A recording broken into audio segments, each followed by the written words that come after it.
Good morning and welcome to the channel. I am Brian. Thank you very much for joining me today. We're going straight into our Ukraine update. I will be watching for questions, so please be sure to chime in when you get logged in, and make sure that you let me know you're here and any questions you might have.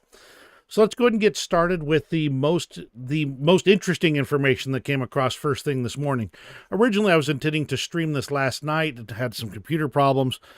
So this morning, I did a quick check for any updates, and there was some very interesting things that popped up in the last second. 3 Russian military jets were destroyed overnight. And initially, I only had the Defense of Ukraine's information to confirm that, so I didn't have good confirmation of it. But as the morning went on, we started seeing more on it. Now, there was some information on the drone attack that was last night as well. One of the drones that came through on overnight said basically kill the cows or kill the Ukrainians. And so the Ukrainians responded by downing 3 of their Su-34s. Here's the images of one of the ejection sites. There's no word on whether the pilots survived or not. But this is the first confirmation I had that some actual jets were taken down. Then there is further pictures that came through. Ooh, get that translated real fast. This is where the Russian channels started to confirm that there was the destruction of a Su-34 in the Krinky area near the Kherson region. Let's see if I can scan this real fast here. Initially, they were thinking it might have been friendly fire, but the Ukrainians are saying, no, that wasn't friendly fire. Not this time. One Su-34 can mount up to $50 million, and this is one of their newest jets, and they took down 3 of them. And this was as part of a competent air ambush in the Krinky area, utilizing Patriots and Ajax systems. This is one of the interesting things that we keep bumping into here, is that the Ukrainians will suddenly redeploy an asset into a place where Russia thinks they've got everything under control, at least initially. And then they're a little bit, they've gotten to the point where they're a little bit lazy about actually jumping on these things. But they aren't paying as much attention. And then all of a sudden, wham, wham, wham, they get several aircraft in a row. In this case, it looked like they probably relocated a Patriot defense, at least launcher, maybe not the whole battery, right there into the Krinky area and down these 3 jets in a row. The situation near Krinky is, by the way, really getting kind of interesting. It looks like Russia has thrown a ton of hardware and manpower into the area, trying to force the Ukrainians out of there. But thus far, the reports are they're still holding. There's some mixed information on that. I'll come to that in a bit. In the meantime, let's talk about the Storm Shadows for just a moment here. Now, the Kiev Post does do a full rundown on the Storm Shadow, how they work, what they do, and that type of thing. But the interesting part to me is down farther in the article about talking about the Storm Shadow missiles in Ukraine. Now, Ukraine doesn't have any NATO aircraft, and therefore couldn't directly interface with these vehicles, with these missiles. So they got their hands on the pylons from some RAF Tornado GR4s, modified them to go onto their Russian aircraft, and then made it so they could launch the missile. The thing is that they don't have the avionics and the electronics to be able to program it in flight. So before they take off, they have to pre-program the missile, set all the parameters up, get everything lined up, and then do the launch with just those parameters. There's no changing missions in mid-flight. if they decide they're going to target something else, they have to land, retarget the missiles, and then take off again. There is no immediate reprogramming in the middle of a mission. So, really interesting to me that how the Ukrainians have managed to reliably modify and adjust their equipment to use these Western weapons. Let's go ahead and move on to news out of Ukraine real fast here. By the way, as a reminder, this is all done raw. There's no editing. There's no extra work being taken there.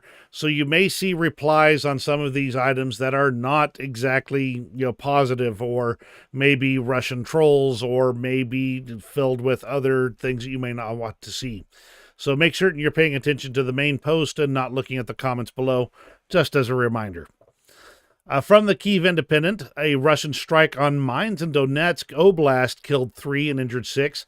I wanted to point out that this is just an indication that while Russia initially hoped to take Ukraine relatively intact and be able to start utilizing and stealing their resources and their basically their production, they have now gotten to the point where they don't believe they can take anything without destroying it.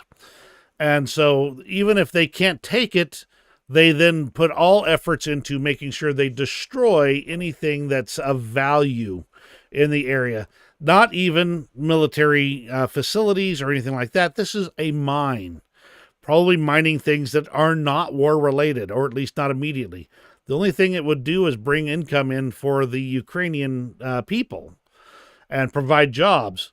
So they're trying to destroy all of Ukraine. They're trying to destroy what makes it possible for Ukraine to exist.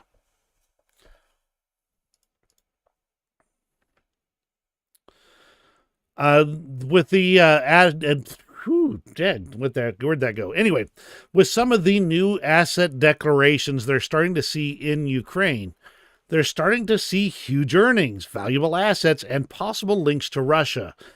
So even though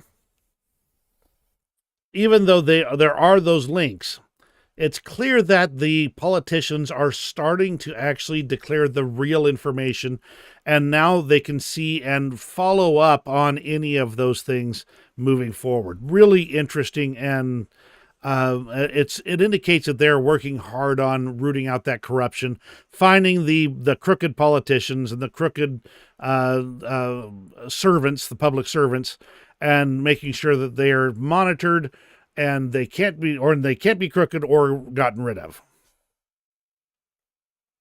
This is just moving in the right direction. Kyivstar has restored full services after a massive hacker attack. There's been some additional information on this attack. It sounds like the hackers got in there and destroyed a lot of their internal servers, their virtual machines, and a lot of their infrastructure, 40% of it even. So they've managed to restore services, and they're now probably going, in fact, it says here, they're going to have a cancellation of their plan fee for their users and allocate millions of dollars for the armed forces of Ukraine to provide them with that protection as best they can. So the interesting thing on this is that they've managed to restore service, and they're probably pretty much got it working enough that anybody who logs in can get on and do the things they need to do without being worried about billing those people. And they'll have to recreate those profiles from scratch. Or if they have a good backup system, they'll have to restore that entirely and start working back up from when that last backup was done. That's IT infrastructure stuff there. Defense Minister Umerov has said that he is confident that Ukraine will be able to liberate Crimea next year. We'll see. And this is one of those ones where I'll see it, when I'll believe it when I see Umerov standing in Sevastopol, in Kerch, etc. So when the Ukrainian flag is waving and the Ukrainian military is there in those places, then I'll believe that they have liberated Crimea. Ukraine's SBU has been upping their rhetoric a bit here. Now, I don't typically like to report on rhetoric in the sense that it's basically just they're trying to put out their side of the story. But in this case, they are planning to strengthen their reconnaissance operations and carry out sabotage attacks on enemy targets in the temporarily occupied regions and on the territory of Russia itself. So they are expanding their ability to do these types of attacks. They even went so far. In fact, I'm sorry, I'm having to get these translated on the fly here because I did have my computer crashed last night. They're even threatening to take them as close as possible to the Kremlin. That's how far they're looking to take their sabotage and special operations behind enemy lines. I do apologize. There is a clock tower on a nearby church that's right outside my window here. So you'll probably hear some of that as things go.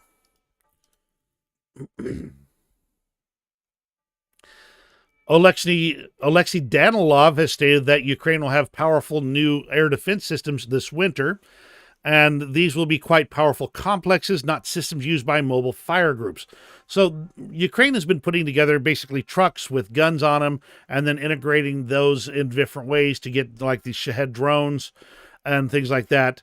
They're saying they're going to get more of the advanced systems to be able to take out a lot of this, the incoming air attacks that they're seeing. M2 Bradleys are very well liked by Ukrainian military personnel. Even if the Bradley itself is destroyed, the men that are inside are often saved with minimal injuries or deaths. And it's been working extremely well with just a Bradley being able to stop or blunt entire Russian assaults near Avdiivka. They talk about basically the Bradley's ability to engage multiple targets with their 25 millimeter cannon and their missiles. The Bradley, for all of the faults that the Bradley has in this war in Ukraine, it has been tremendously effective.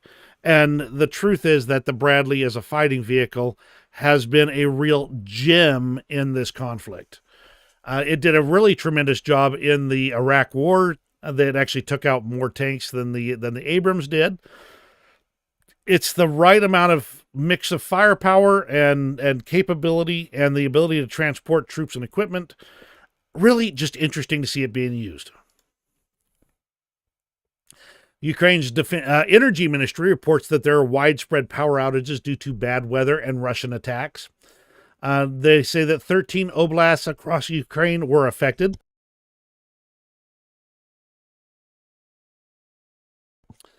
By both bad weather and Russian attacks on energy infrastructure, impacting close to 100,000 people. All right, that is the news out of Ukraine. We're going to move over to Russia in just a moment here. I do apologize for the occasional pauses here. Got a little bit of tickle in the old throat. Nothing to worry about. Just got up and came right in here and hit this streaming button so we could get started right away. If you have any questions or any comments for me, absolutely drop them into the comments below. I am watching for them. So let me know if you're here and what you have to say. Moving on to the situation in Russia. We're talking with the Institute for the Study of War here. There's been a lot of people complaining about Ukraine potentially watching over churches in Ukraine. And the thing is that most people forget when they're talking about this is that the Russian Orthodox Church in particular is in fact run and controlled by the Kremlin. Here, it's the Institute for the Study of War says the head of the Kremlin-controlled Russian Orthodox Church, Patriarch Kirill, made a series of anti-migrant and xenophobic remarks that directly contradict Russian President Vladimir Putin's ongoing efforts to reestablish the inclusive Russian world or Ruski Mir ideology. Now, the Russian Orthodox Church has been doing a lot of things to support the war, including fundraising for the war, fundraising for equipment, drones, etc. like that. They're 100% an arm of the Russian government. Also, further down here, and I'm just going to bring this up to the more to the middle here, Kremlin spokesperson Dmitry Peskov explicitly stated that the Kremlin is uninterested in negotiations with Ukraine, suggesting that the Kremlin is moving away from its information operation meant to feign interest in negotiations. For the longest time, Russia's been, oh, we would so love to negotiate. We want to stop the war right here, right now, because it's clear the Ukrainians are kicking our butts. We're losing ground, and if we stop it here, we can resupply and take the fight back to them. Well, unfortunately, the situation has reversed to a certain extent. Ukraine has not gotten a lot of the assistance they need from the Western world at this point, and therefore they are not able to field the equipment to stop the Russian assaults as they could earlier this year. So Russia's like, oh no, we are not interested in negotiations. If Ukraine wants to negotiate now, we have got a list of objectives right here that we want to accomplish. Nearly all of them involve destroying Ukraine entirely and Russia taking over. So that's the situation that the Kremlin is looking at right now. They believe they have the upper hand at this moment, and therefore they're not interested in negotiations. They don't want to stop things on the battlefield. They want to continue because they believe they have the upper hand. Again, Kremlin rules out peace negotiations with Ukraine. Same thing. Oops, that's itty-bitty and untranslated. Let's try that again.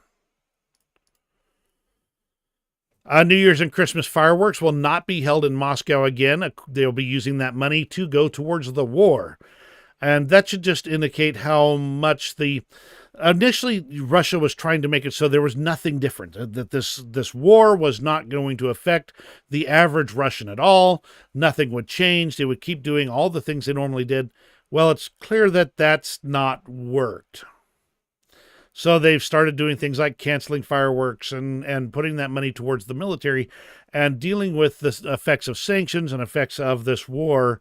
It's more and more impacting the average Russian.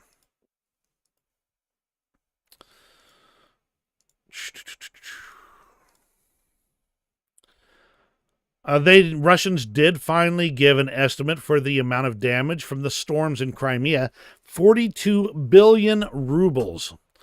And that's a whole lot of damage there.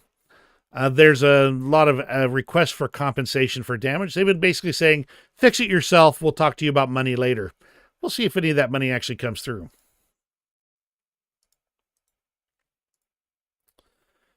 Another storm warning has been issued for Crimea, this time for the 23rd and 24th of December, where they're expecting increased wind, rain, and sleet.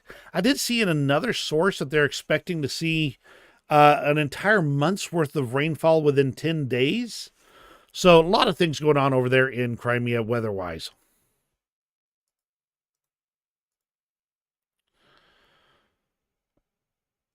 This one here, so I looked at this one just last night.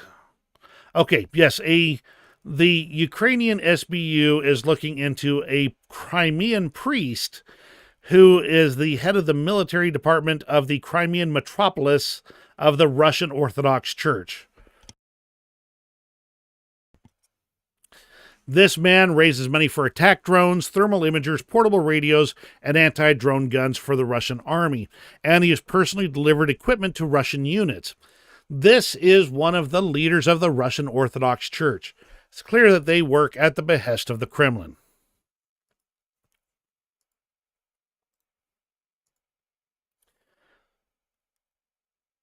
Another source on the same thing. He also consecrated Russian equipment and blessed it in order to kill Ukrainians. Interesting note from Victoria here. The first thing Russia does after they occupy new territories is destroy all the children's books in Ukrainian, including Ukraine's history books. They want to destroy the existence of the Ukrainian language so that it can later be said that it never existed in the first place. And if they can pull it off, they can destroy all of the books and all the material in Ukrainian and make it so that anybody who speaks Ukrainian cannot pass it to their children. Well, they're effectively going to make it as though it never existed. A Ukrainian, well, hold on, let me back this up here. A teacher in Crimea was requested to sing a Ukrainian song to his students. Sorry, her students. And they eventually, the police came and took the teacher away and arrested her. This Ukrainian song, Red Viburnum, is the viburnum is a bush or something like that. I'm not sure quite. That's all horticulture for me, but they arrested this teacher for singing this song on a bus for her students. Her students actually turned her in. Makiivka is without gas at the moment, with the gas supply apparently hit and still burning. This was as of last night. So interesting that happened. I don't have any further details on how it got hit, but interesting. The Wall Street Journal reports that the murder of Yevgeny Prigozhin was organized by Nikolai Patrushev. This is he had initially told Vladimir Putin that he had to be careful giving Wagner more control and more basically responsibility, that it would result in him being basically too big for his britches. But in the end, he was the one who apparently arranged and carried out the attack that killed Prigozhin. And for no reason at all, apparently, the Russian coat of arms for the Moscow district of Koptivo was changed. Apparently, they didn't like the yellow and blue motif. I wonder why they might not like that motif at this particular time. And that's everything for the news out of Russia. Let's go ahead and move over to the international news for just a moment here. I am still watching for your comments, so please pop them in. This one should be a much shorter one today because, yes, I've got a cat on my desk here. This should be a much shorter one today because I did do a big catch-up just the other day. So we'll get this one done pretty darn quick here. I think the cat is asking to go out, so bear with me just a moment. Woo! I'm going to just open the door. I'll be right back. Boop.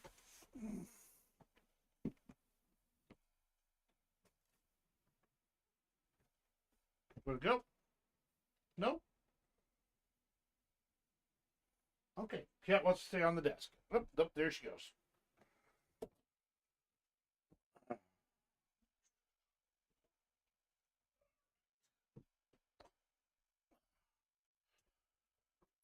All right, I am back. Let's go ahead and get into the international material here. Orban decided to claim that what's going on in Ukraine is not a war. He later said that when Russia says it's a war, it's a war. Until then, it's not a war. The guy couldn't play more into Russia's hands even if he tried, which obviously he is trying. Germany has pledged an additional 88.5 million euros to fortify Ukraine's energy system. A lot of support going there during the winter. They'll want to get that to keep on top of the type of aid, because they want to make it so that Russia expends a whole lot of hardware and gets a whole lot of no results. Ukraine has received 5,000 additional Starlink terminals from Poland, and they'll be used to provide communication on the frontline territories and for critical infrastructure. And let's see. The Biden administration has begun urgent negotiations with allies about using the $300 billion in frozen Russian assets for military support to Ukraine. Really interesting there, and I believe I have some additional information on this, so bear with me as I move over and check a few other things. No. There it is. Nope, that's not it. That's sanctions there. Where is it? Oh, yes, there it is. The Russian foreign minister, deputy foreign minister, is said that if the United States uses the confiscated frozen assets from Russia, this will result in further military escalation. So once again, Russia goes straight to threats.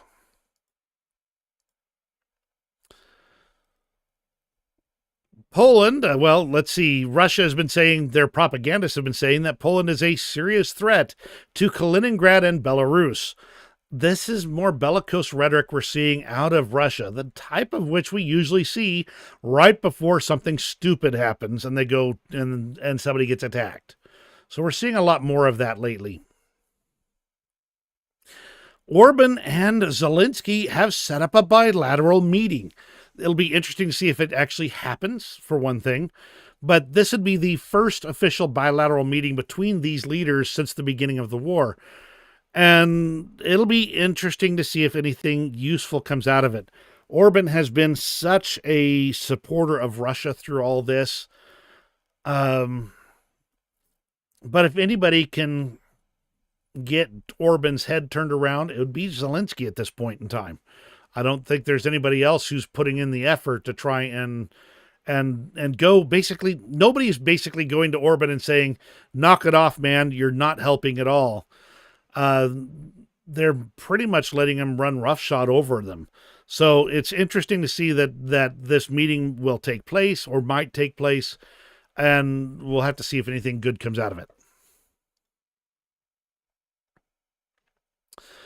The German Ministry of Defense announced that a total of 120 Marder 1A3s have been delivered or financed to Ukraine. That's 20 more than previously made public. They said that 80 of them came from Bundeswehr stocks and 40 from the industry as a new manufacturer. The additional 20 is kind of interesting, though we'll see if that continues or if that's just or if that was just a bookkeeping error. Kind of like the one that the Pentagon had a while back where they said, oh yeah, we actually have a whole lot more money available than we thought. Bulgaria has been supplying 1/3 of Ukraine's bullets and artillery shells. And they're also going to allow Ukrainian fighter pilots to train in their airspace. The point is that Bulgaria is one of Europe's poorest nations. And if they can pull this off, why can't others such as Washington?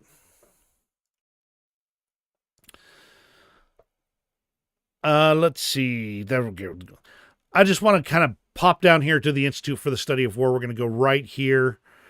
The Institute for the Study of War has assessed that the collapse of Western aid would likely lead to the eventual collapse of Ukraine's ability to hold off the Russian military, and that the current positional war in Ukraine is not a stable stalemate because the current unstable balance could be readily tipped in either direction by decisions made in the West.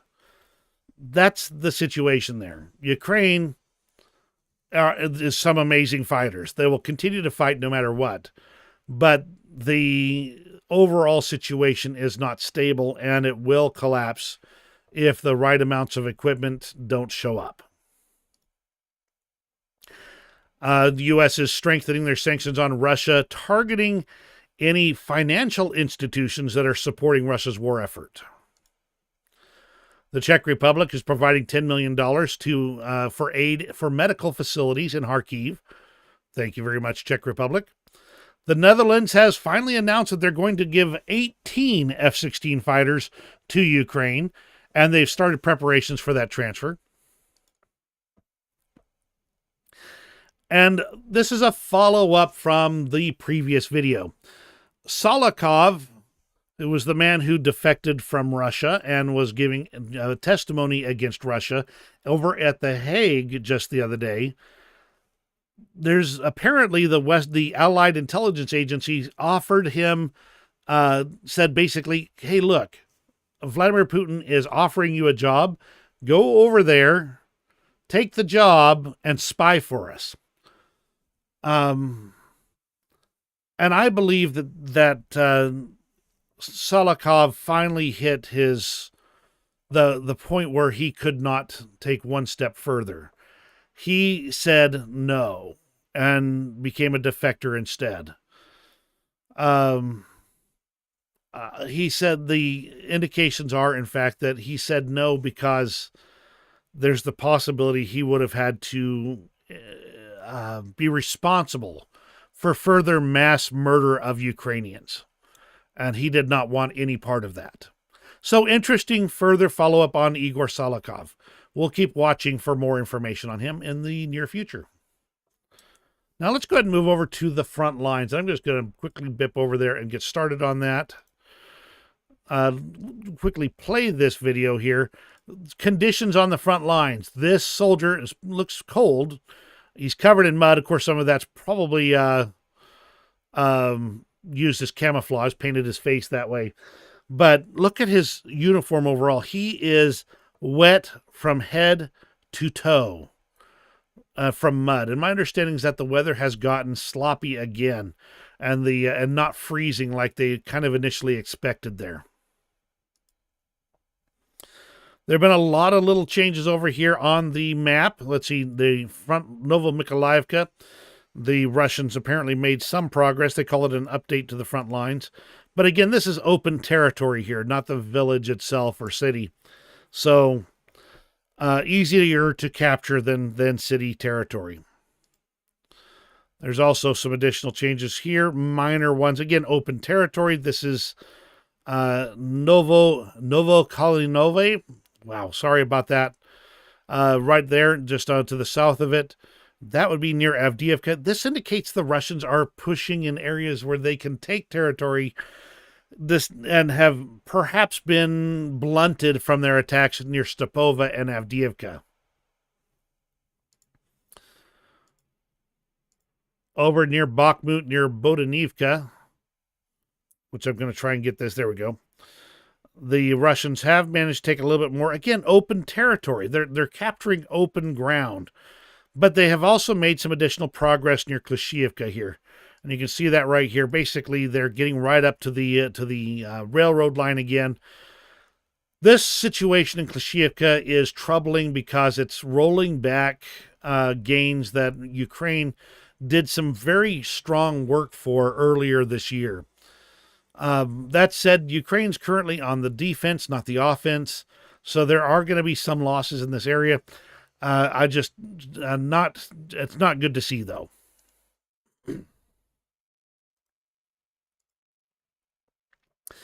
A building of a university in Donetsk was on fire. There's no word whether it was a missile strike or something happened in it. It is said to have been used by Russian occupation forces.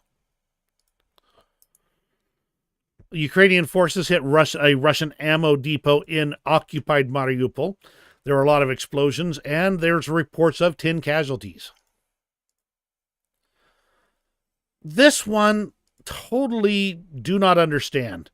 If you look carefully, you'll see that these are dummies being placed on top of a burned out or destroyed vehicle.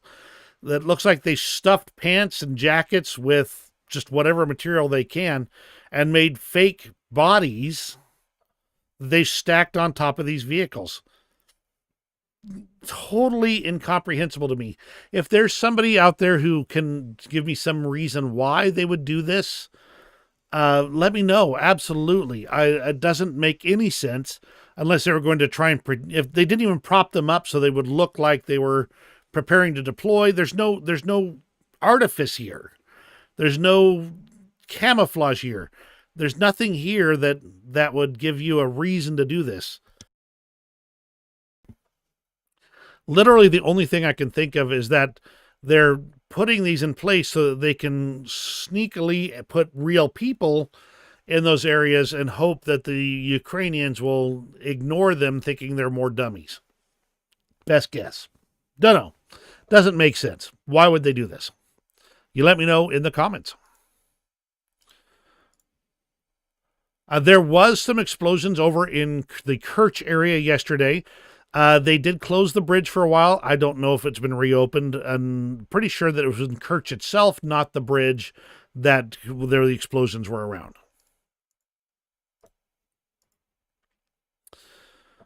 The situation in the Krinky area, the Ukrainians continue to hold their bridgehead. Hang on, I'm going to get out my translator real quick on this to make sure I'm not missing some details, because I looked at this last night. And yes, I'm about to do the old American dad thing. Pull out my cell phone and take a look at the translation here. Yeah, the Russians were just reporting that they were making some serious attacks in the Krinky area, but the Ukrainians are continuing to hold. Now, the Russians did put out this map showing that they had managed to retake the center of Krinky. I'm not convinced overall, but it is a map that is out there. But either way, the bridgehead in Krinky does continue to hold, whether they've lost some of that ground or not. Moving over to Robotna Verbova, this is there were several reports over the last few days that the Russians had managed to make some progress, pushing the Ukrainians back. Well, Ukraine is managing to push the Russians back again as well. So there's a lot of fighting in the Verbova-Robotna area. And over in Novomykolaievka, this is an area we already talked about earlier on the larger map, the deep state map. This is just this is a reassessment of the situation there with geolocated footage showing that the Russian forces are present in those areas. So it's not a new capture, it's just confirming information that wasn't already known. And we'll move on to the interesting extras here. UNICEF chose their photo of the year. And this is just an interesting photo. 3 girls playing and trying and riding a bicycle with a fire from a recent Russian drone strike burning in the background. Life has to continue on, and kids want to play. The fire doesn't affect them directly, but if they stop playing, it means that the Russians have won.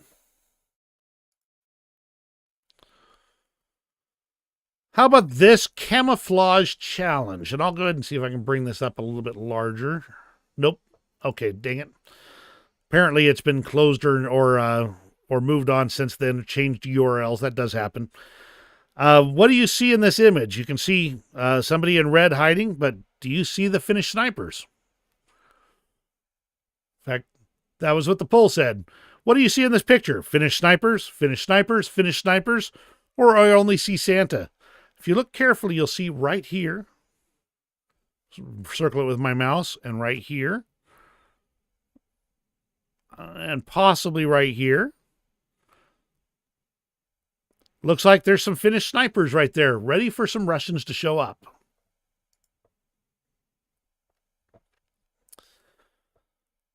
This is just kind of funny here. Wish you health. I read an article that says that British intelligence compares the current situation at the front to stasis. Why stasis? We disagree a bit because everything is fine with us. I'm lying down, not standing, and I am sitting. This is either about sit stasis or lie stasis, but not stand stasis. So believe in the armed forces of Ukraine, he says. They're just keeping their sense of humor together, even when they have a few moments to see what the West is saying about the war.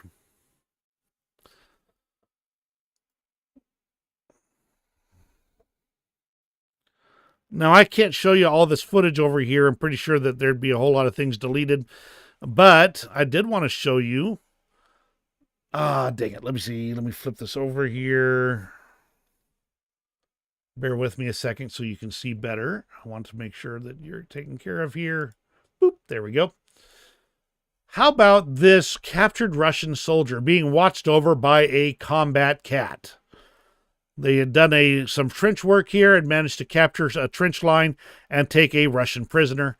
And of course, it turned out that the kitty decided it was a comfortable spot to sit for a bit. And that's really everything for today. This is actually an item on the HMS Diamond. That's over in the Red Sea area. That's taking care of that business over there. But overall, I just wanted to say thank you for joining me today. I do know that that there's a lot of people that are still putting out some information on the Ukraine war. I want to make sure that I'm still getting the best information I can find out to you overall. So I do appreciate you joining me today. If you enjoyed today's live stream, give me the old thumbs up. Subscribe if you are new here, because I absolutely will be glad to have you. As updates continue, I'll keep you posted on what's going on the war in Ukraine. You have a great rest of your day, and we'll see you on the next video.